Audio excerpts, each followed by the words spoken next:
میرے آقا علیہ الصلوۃ والسلام نے ارشاد فرمایا کہ وہ علماء علم اس لیے حاصل کریں گے کہ جاہلوں کے سامنے اپنے آپ کو اونچا کر سکیں، علم کی باتیں جھاڑیں گے، نکات اور نکتے بیان کریں گے کہ سادہ لوگوں کے سامنے اپنے آپ کو بڑا عالم سمجھ لیں، بہت بڑا علم والا اپنے آپ کو جب ثابت کریں، یا پھر یہ لیماری بہ السفہاء، علم اس لیے حاصل کریں گے کہ جاہلوں سے جو ہے وہ مناظرے کریں،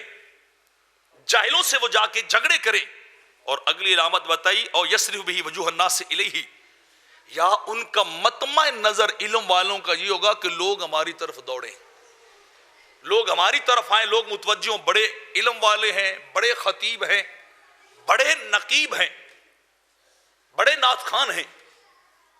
تو ان کے علم، ان کی خطابت، ان کی نعت خوانی، ان کی نقابت، ان کی تبلیغ کا مطمع نظر خدا نہیں ہوگا، لوگ ہوں گے۔ اور اگلی بات سنیے، رب کائنات نے فرمایا ادخلہ النار، رب کائنات ان ساروں کو پکڑ کے جہنم پھینکے گا، ان ساروں کو جہنم رسید کرے گا، تم لوگوں کے لیے سب کچھ کرتے رہے،